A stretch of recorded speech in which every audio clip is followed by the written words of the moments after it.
CM Dhami ने PM को Greece राष्ट्रपति से the grand cross of the order of honour के सम्मान पर दी बधाई। कहा, वैश्विक तल पर भारत की बड़ी लोकप्रियता। सीएम ने विश्व एथलेटिक्स चैंपियनशिप में फाइनल में जगह बनाने पर ओलंपिक विजेता नीरज चोपड़ा को दी शुभकामनाएं। सफलता कठिन परिश्रम को समर्पित। मुनस्यारी ब्लॉक भीमताल नगर पंचायत बनेंगे नगर पालिका। 4 निकायों के सीमा विस्तार पर सीएम धामी की मुहर। प्रदेश की नगर निकाय की संख्या पहुंची 105। मुख्यमंत्री उच्च शिक्षा शोध प्रोत्साहन योजना को कैबिनेट की मंजूरी। सरकारी विश्वविद्यालयों महाविद्यालयों के शिक्षक छात्र 18 लाख अनुदान 5,000 का मानदेय। प्रदेश के खिलाड़ियों को बीटेक एमटेक सहित तकनीकी शिक्षा एडमिशन में 5% कोटा आरक्षित। खेल विभाग कैबिनेट में लाएगा प्रस्ताव। उत्तराखंड में बारिश का कहर। प्रदेश की 241 राजमार्ग बंद। गंगोत्री हाईवे लगातार तीसरे दिन भी रहा बाधित। आप देख रहे हैं के न्यूज, खबरों का सारथी। नमस्कार, मैं हूं आपके साथ अवंतिका अवस्थी। बात करेंगे उत्तराखंड खबरों की, जहां खबर रुड़की से है, जहां 1 माह पहले क्षेत्र में हुई भारी बरसात के चलते नेहरू स्टेडियम की एक तरफ की दीवार भरभरा कर गिर गई। वहीं 1 महीना बीत जाने के बाद भी अभी तक दीवार का निर्माण कार्य शुरू नहीं हुआ है। आपको बता दें कि नेहरू स्टेडियम रुड़की का एकमात्र खेल स्टेडियम है जिसमें बच्चे खेल प्रतियोगिताओं की तैयारी करते हैं। साथ ही इस स्टेडियम में राजनीतिक और सामाजिक कार्यक्रम भी किए जाते हैं, लेकिन दीवार गिर जाने से क्षेत्रवासियों को परेशानियों का सामना करना पड़ रहा है।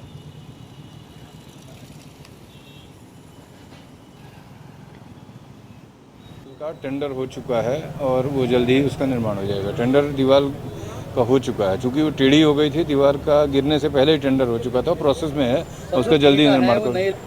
नहीं, अगर ईंटें खराब हैं तो बिल्कुल नहीं लगेंगी, लेकिन अगर ईंटें इस्तेमाल योग्य हैं तो पुरानी भी इस्तेमाल की जा सकती है। वो तो डीपीआर जो बनती है उसमें वो चीज़ें एडजस्ट की जाती हैं। ऐसा नहीं है कि हम नई दिखा के पुरानी लगा देंगे या पुरानी लगाएंगे तो नई की कॉस्ट जोड़ेंगे, ऐसा नहीं है। हल्द्वानी में एमबीपीजी कॉलेज के छात्र संघ चुनाव आने से पहले ही छात्रों ने अराजकता के बल पर इसे राजनीतिक रंग देना शुरू कर दिया है, जिसमें 2 गुटों में जमकर मारपीट हुई, जहां एक गुट ने कोतवाली में जाकर धरना प्रदर्शन भी किया। आपको बता दें कि राजकीय एमबीबीपी कॉलेज में छात्र संघ के प्रत्याशी, अखिल भारतीय विद्यार्थी परिषद और निर्दलीय प्रत्याशी के बीच किसी बात को लेकर कहासुनी हो गई, जिसमें निर्दलीय प्रत्याशी संजय जोशी का आरोप है कि अखिल भारतीय विद्यार्थी परिषद के प्रत्याशी सूरज सिंह रमूला के समर्थकों ने हमारी समर्थक छात्र छात्राओं के साथ मारपीट की। विद्यालय द्वारा बताया गया कि विद्यालय में किसी भी प्रकार की कोई बैनर या पोस्टर नहीं लगाया जाएगा, लेकिन उसके बावजूद अखिल भारतीय विद्यार्थी परिषद के छात्रों द्वारा पोस्टर लगाकर हस्ताक्षर अभियान चलाया जा रहा था, जो कि बिल्कुल गलत तरीका है। वहीं अखिल भारतीय विद्यार्थी परिषद के प्रत्याशी का कहना है कि अखिल भारतीय विद्यार्थी परिषद के किसी छात्र के द्वारा किसी भी प्रकार की कोई मारपीट नहीं की गई है। संजय जोशी के समर्थन के द्वारा हमारी एक छात्रा के साथ मारपीट की गई है।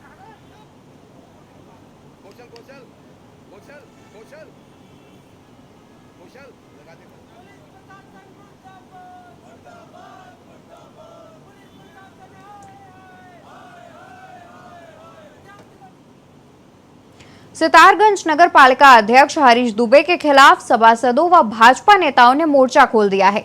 मंडी सभागार में भाजपा नेताओं और सभासदों ने प्रेस कॉन्फ्रेंस के माध्यम से पत्रकारों से रूबरू होते हुए नगर पालिका अध्यक्ष हरीश दुबे पर गंभीर आरोप लगाए हैं। उधम सिंह नगर जनपद के जिला अध्यक्ष उत्तराखंड भाजपा के वरिष्ठ नेता कमल जिंदल ने प्रेस कॉन्फ्रेंस में कहा कि नगर पालिका अध्यक्ष हरीश दुबे द्वारा बेवजह विवादों से सितारगंज नगर पालिका क्षेत्र में विकास कार्य अवरुद्ध हो रहे हैं। विगत दिनों सफाई नायक राजपाल प्रकरण बहुत ही विचारणीय व निंदनीय है। पर्यावरण मित्र को बेवजह परेशान किया जा रहा है। उन्होंने कहा कि एक तरफ देश के प्रधानमंत्री पर्यावरण मित्रों के सम्मान की बात करते हैं और दूसरी तरफ एक पर्यावरण मित्र को नगर पालिका सितारगंज के अध्यक्ष के द्वारा इस तरह प्रताड़ित किया जा रहा है, जिसकी हम निंदा करते हैं। वहीं मंडी समिति के चेयरमैन अमरजीत कटवाल ने हरीश दुबे पर गंभीर आरोप लगाते हुए कहा कि हरीश दुबे की संपत्ति की जांच होनी चाहिए। नया बोर्ड जब से गठन हुआ है वो पहले दिन से ही नगर पालिका में बोर्ड में विवाद की स्थिति है। हम लोग भी नगर पालिका के 2 बार मेंबर रहे हैं। आज तक सितारगंज में नगर पालिका बोर्ड या टाउन एरिया बोर्ड के बाद ऐसी कभी स्थिति नहीं है। और बोर्ड में कोई भी विवाद होता है, उस विवाद की स्थिति में हमारी सरकार को, हमारे नेताओं को टारगेट किया जाता है। इसका क्या मतलब? आपका व्यक्तिगत विवाद है और कानून उसमें अपना काम करेगा। तो इसमें नगर पालिका में भ्रष्टाचार की जो स्थिति है, सारे मेंबर आपको अभी बता ही रहे थे। हमारा सिर्फ इतना कहना है कि जो आप शब्दों के चयन में सावधानी बरतनी चाहिए और ऐसी बात नहीं करनी चाहिए जिससे कि ये दर्शाता हो कि राजनीतिक दिवालियेपन से बात की। खबर पौड़ी से है, जहां केंद्रीय गढ़वाल विश्वविद्यालय में छात्र संघ अध्यक्ष समेत NSUI और ABP छात्र संगठन ने छात्र हित के मांगों पर विश्वविद्यालय का ध्यान केंद्रित करने के लिए कॉलेज परिसर में अनिश्चितकालीन धरना शुरू करा है। छात्र संगठन की मांग है कि CUET परीक्षा में 50% आरक्षण उत्तराखंड के छात्रों को दिया जाए, जिससे कॉलेज में छात्र संख्या बढ़ सके। दरअसल कॉलेज में CUET परीक्षा के जरिए अब दाखिले करवाए जा रहे हैं, जिससे इस बार पौड़ी परिसर में बेहद कम दाखिले छात्र ले पाए हैं। वहीं गढ़वाल विश्वविद्यालय पौड़ी के परिसर निदेशक ने बताया कि छात्रों के मांग पत्र विश्वविद्यालय के उच्चाधिकारियों को भेज दिया गया है, जिससे छात्रों की मांग पर ध्यान दिया जा सके। पिछली बार तो 95% आए थे, इस बार पूरे 50% भी पूरे छात्रों के एडमिशन नहीं हो पा रहे। बस हमें आपसे यही उम्मीद है कि आप छात्र छात्राओं की मांगे पूरी कीजिए। अखिल भारतीय विद्यार्थी परिषद पौड़ी, श्रीनगर, टिहरी तीनों कैंपस में आंदोलनरत है। कल सुबह 10 बजे BGR कैंपस पौड़ी में हमने अपना प्रदर्शन शुरू किया था, जो कि अनिश्चितकालीन है। कल रात भी हम यहाँ प्रदर्शन में बैठ रहे हैं, आज सुबह भी हम यहाँ बैठे हैं। हमारी मुख्य मांग ये है कि गढ़वाल क्षेत्र के जितने बच्चे हैं, गढ़वाल या उत्तराखंड के जितने बच्चे हैं, उनको गढ़वाल विश्वविद्यालय में 50% का आरक्षण दिया जाए। दूसरी हमारी मांग है कि CUT के बाद इस सत्र में जितनी सीटें रिक्त बचती हैं, उसमें मेरिट बेस 12th की मेरिट के बेस में बच्चों का एडमिशन दिया जाए, खाली सीटों को भरा जाए। मेरी कुछ परिस्थितियाँ ऐसी रही हैं कि मैं आज यहाँ पर धरने के लिए बाध्य हुआ हूँ। अपने छात्र संघ के साथ आज से यहाँ पर धरने पर बैठा हूँ। मुख्य मांगे हमारी वही रही है जो हम शुरू से विश्वविद्यालय को ज्ञापन देते आ रहे हैं। उन ज्ञापनों में हमारी मुख्य मांग ये है कि पहाड़ की स्थिति को देखते हुए, पहाड़ की भौगोलिक स्थितियों को देखते हुए छात्रों को 50% की छूट दी जाए, ताकि उनका प्रवेश विश्वविद्यालय में हो सके। दूसरी हमारी मांग ये रही है कि CUET विश्वविद्यालय के परिसरों में तब लागू किया जाए जब उनके लिए उचित सेंटर हो। इस बार नाटा ने क्या किया कि सेंटर कई किलोमीटर दूर कर दिए, जहां जाने में छात्रों को बहुत असुविधा हुई। अभी जो एग्ज़ाम हुए हैं वो एंट्रेंस CUET के थ्रू हुए हैं, जो भी एग्जामिनेशन हुए हैं। लेकिन अनफॉर्चुनेटली क्या है कि हमारे इस एरिया के जो बच्चे हैं, रिमोट एरिया के, वो मैक्सिमम कम लोगों ने उसमें पार्टिसिपेट किया है। और जैसे मुझे छात्रों के द्वारा सूचना मिली है कि कुछ लड़कों का जो नेशनल टेस्टिंग एजेंसी ने जो सेंटर रखे हैं, वो जैसे सपोज करो कि एक बच्चे का गुड़दौड़ी में सेंटर रखा है और दूसरे पेपर का सेंटर उनका हल्द्वानी में, किसी का बरेली में रख दिया, किसी का, तो छात्र उस एग्ज़ाम को नहीं दे पाए हैं, ऐसे उनका कहना है छात्रों का। और अगर ऐसा है तो थोड़ी दिक्कत तो छात्रों के लिए है ही। तो हमारे पास सभी जो CUET की जो हमने मेरिट बनाई है उसके अकॉर्डिंग हम लोग एडमिशन प्रोसेस हमारा चालू है, लेकिन अभी तक छात्र संख्या उसमें कम है। उत्तराखंड में भारी बारिश के बीच राज्य में अतिक्रमण हटाओ अभियान प्रदेश भर में तेजी से हो गया है। राज्य में पहाड़ से लेकर मैदान तक अवैध अतिक्रमण के खिलाफ कार्रवाई की जा रही है। वहीं राज्य के मुख्यमंत्री पुष्कर सिंह धामी इस कार्रवाई से खुश नहीं हैं। उन्होंने अधिकारियों को अभियान में तेजी लाने के निर्देश दिए हैं। वहीं मुख्यमंत्री के इस आदेश के बाद वन विभाग ने 2 दिन में ही 30 हेक्टेयर वन भूमि खाली करवाई है। वहीं राज्य के वन मंत्री सुबोध उनियाल ने भी अवैध अतिक्रमण करने वालों को अपने आप ही अतिक्रमण हटाने के लिए कहा। ऐसा न होने पर विभाग को अतिक्रमण हटाने पर आने वाले खर्च का भुगतान देना होगा। वहीं प्रदेश भर में सरकार के इस अभियान का विरोध भी तेज हो गया है। कांग्रेस समेत अन्य विपक्षी दलों ने इस अभियान का विरोध किया है। वहीं अल्मोड़ा के बेस बाजार में नेशनल हाईवे के अधिकारियों ने अवैध अतिक्रमण के खिलाफ चिन्हीकरण की कार्रवाई की, जिससे नाराज होकर व्यापारियों ने इस कार्रवाई का विरोध किया। व्यापारियों का कहना है कि पहले कोरोना ने उनका व्यापार ठप कर दिया और अब सरकार 35 से 40 सालों से बसे लोगों को उजाड़ने में लगी है। वहीं इसी तरह की नाराजगी जगह जगह पर लोगों को देखने को मिल रही है। देखिए ये रिपोर्ट।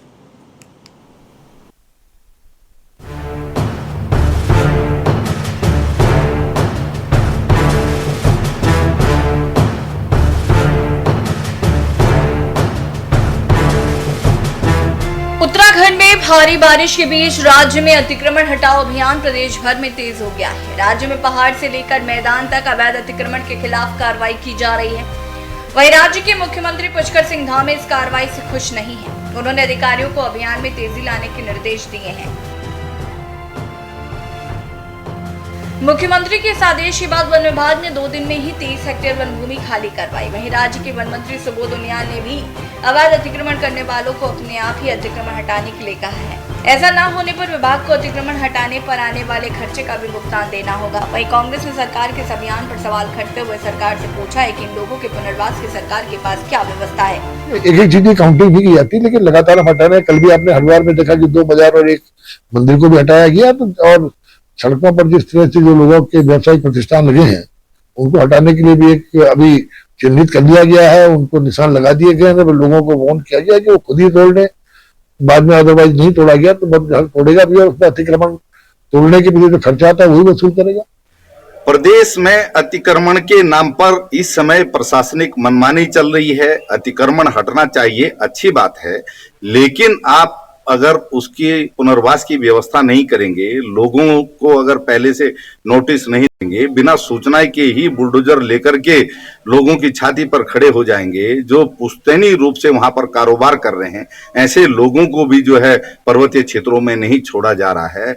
वैसे ही पलायन की समस्या है, लोगों के पास कामकाज नहीं है, चलता हुआ कामकाज आप उनका ध्वस्त कर रहे हैं। ऐसे में इस प्रदेश के लोग जाएंगे तो कहां जाएंगे? प्रशासन होमवर्क पूरा नहीं कर रहा है। प्रशासन के जो है अतिक्रमण के नाम पर मनमाने तरीके से लोगों को परेशान करने का काम चल रहा है, ये बिल्कुल भी गलत है। प्रशासन को पहले होमवर्क करना चाहिए था। सरकार को जो है इसके लिए पूरी पॉलिसी तैयार करनी चाहिए थी। जो लोग अतिक्रमण के नाम पर प्रभावित हो रहे थे उनके पुनर्वास की आपको व्यवस्था करनी चाहिए थी, क्योंकि रोजी रोटी का सवाल है। अपने बच्चों को लेकर लोग कारोबार छोड़ करके कहां जाएंगे? वहीं प्रदेश भर में सरकार के इस अभियान का विरोध भी तेज हो गया है। कांग्रेस समेत अन्य विपक्षी दलों ने इस अभियान का विरोध किया, तो वहीं अल्मोड़ा के बीच बाजार में नेशनल हाईवे के अधिकारियों ने अवैध अतिक्रमण के खिलाफ चिन्हीकरण की कार्रवाई की, जिससे नाराज होकर व्यापारियों ने इस कार्रवाई का विरोध किया। व्यापारियों का कहना है कि पहले कोरोना ने उनका व्यापार ठप कर दिया और अब सरकार 35 से 40 सालों से बसे लोगों को उजाड़ने में लगी है। वहीं पर्वत जन फाउंडेशन ने सरकार के इस कार्रवाई का विरोध करते हुए सिटी मजिस्ट्रेट के माध्यम से मुख्यमंत्री पुष्कर सिंह धामी को ज्ञापन प्रेषित करते हुए कहा कि हाईकोर्ट के एक आदेश की आड़ में पहाड़ में जो सदियों से पुश्तैनी रोजगार व व्यवसाय कर रहे हैं उनको हटाया जा रहा है। पहले ही पहाड़ों से पलायन हो रहा है, तो दूसरी तरफ सरकार ने देहरादून में नदी नालों पर कब्जा किए लोगों को अध्यादेश लाके बचाया। आज सिटी मजिस्ट्रेट साहब के माध्यम से हमने माननीय मुख्यमंत्री जी को एक ज्ञापन प्रेषित किया है। आप देख सकते हैं कि ऑल ओवर उत्तराखंड में हाई कोर्ट के एक आदेश की आड़ में जो सदियों से पुश्तैनी रूप से पहाड़ में जो दुकानें कर रहे हैं, रोजगार कर रहे हैं किसी तरीके से, उनको अतिक्रमण हटाने के नाम पे उजाड़ा जा रहा है और पूरे पहाड़ में इसको लेकर के आक्रोश है। और सरकार का ये दोहरा रवैया है। एक तरफ आप देहरादून में जो नदी नाले खाले कब्जा रहे हैं, जब उनके लिए हाई कोर्ट का आदेश आया तो जिन लोगों का राज्य को बचाने में, राज्य को बनाने में कोई योगदान भी नहीं था, आप सिर्फ वोट बैंक के लालच में सरकार उनके लिए अध्यादेश ले आती है और उनको अध्यादेश की आड़ में बचाया जा रहा है। तो हमारे ये कहना है कि आप दोहरा रवैया क्यों अपना रहे हो? हाई कोर्ट का आदेश सभी के लिए है, तो अगर आप देहरादून के लिए अध्यादेश ला सकते हैं तो हमारे निवेदन है कि किसी तरीके से जो लोग पहाड़ों में रोजगार कर रहे हैं, पहले ही पूरा पहाड़ पलायन का शिकार है, ऊपर से आप रोजगार जो कर रहे हैं लोग हैं उनको भी हटा देंगे, दुकानें उजाड़ देंगे, तो उनके परिवार बर्बाद हो जाएंगे, वो लोग फिर वहाँ से पलायन करने को मजबूर हो जाएंगे। तो इसलिए हमारा सरकार से एक निवेदन था कि आप पहाड़ों में भी इस तरीके का एक अध्यादेश ला करके इनको देखिए, हमारे अल्मोड़ा विधानसभा के होली एंजिल के पास से बेस तक के कई दुकानदारों के मुझे फोन आए कि यहाँ अतिक्रमण अभियान चल रहा है और उसे हटाया जा रहा है। 35-40 साल से लोग यहाँ अपना रोजगार कर रहे हैं। सब इस कोरोना काल के बाद इस उत्तराखंड के हमारे जितने भी लोग हैं वो दाने दाने को मोहताज हो गए हैं। महंगाई चरम पे है, बेरोजगारी चरम पे है। उसके बाद जिनका बसा हुआ रोजगार है उसे भी तोड़ा जा रहा है। अब मेरी अभी राष्ट्रीय राजमार्ग के अधिकारियों से बात हुई है, उनका कहना है कि सुप्रीम कोर्ट का आदेश है। हमारा मानना है अगर किसी ने गलत किया है तो उसका जन सुनवाई के माध्यम से हम बैठेंगे। हमने उनसे कह दिया जन सुनवाई की जाए, और वैसे भी हमने स्पष्ट तौर पे कह दिया कि राष्ट्रीय राजमार्ग यहाँ से हटेगा और अगर एक भी दुकान किसी की टूटती है, एक भी ईंट किसी की हटाई जाती है, तो हमारी लाश के ऊपर से यहाँ पर इनकी जेसीबी आएगी, वो हमारी लाश के ऊपर से इनके दुकानों का अतिक्रमण हटाने का काम करेगी। कुल मिलाकर राज्य में एक तरफ जहां भारी बारिश लोगों पर आफत बनकर बरस रही है, तो दूसरी ओर सरकार के अतिक्रमण हटाओ अभियान से लोगों की परेशानियों को और बढ़ा दिया है। सरकार एक तरफ जहां हाईकोर्ट के आदेश का हवाला दे रही है, तो दूसरी तरफ जगह जगह सरकार के इस अभियान का विरोध भी हो रहा है। ऐसे में देखना होगा कि सरकार इस भारी विरोध के बाद अपने फैसले की समीक्षा करेगी। Uttarakhand x report.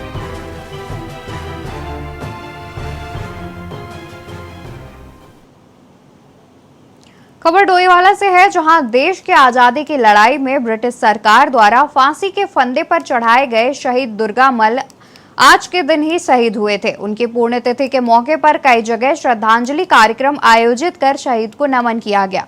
प्रशासन द्वारा डोईवाला चौक पर उनकी स्मृति में मूर्ति का अनावरण भी पहले से किया जा चुका है। शहीद दुर्गामल समिति द्वारा उनकी मूर्ति पर पुष्पमाला चढ़ाकर उनको श्रद्धांजलि अर्पित की गई। इस दौरान क्षेत्र के तमाम जनप्रतिनिधि और गोरखाली समाज के लोग उपस्थित रहे।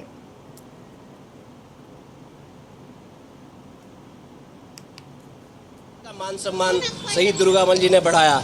उन्होंने देश के लिए अपने प्राणों की आहुति देकर भी देश को आज़ाद कराने में जो भूमिका निभाई है, उसको पूरा हिंदुस्तान, पूरा भारतवर्ष आजीवन याद करता रहेगा और इतिहास हमेशा उनके नाम से जाना जाएगा कि इस क्षेत्र में शहीद दुर्गामल जी का जन्म हुआ था और इस क्षेत्र के लोग बहुत ही गौरवशाली हैं। हम सब लोग अपने को गौरवान्वित महसूस कर रहे हैं।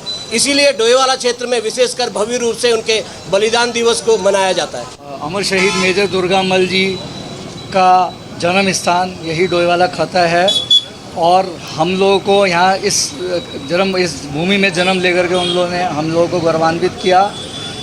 25 अगस्त 1944 को आज़ाद हिंद फौज के ये प्रथम इस क्षेत्र के प्रथम शहीद, जिनको जो है आज ही के दिन जो है फांसी दी गई थी, तो आज इनकी 79वीं पुण्यतिथि है, जिसमें कि हमारे यहाँ के संपूर्ण क्षेत्रवासी, कई संघ संस्थाएं, समितियां, नगर पालिका एवं विभिन्न जो है संगठनों के लोग इस हर साल इस पुण्यतिथि में जो कि हम लोग ये कार्यक्रम आयोजित करते हैं। उत्तराखंड खबरों में मेरे साथ फिलहाल इतना ही। आप देखते रहिए के न्यूज़ इंडिया।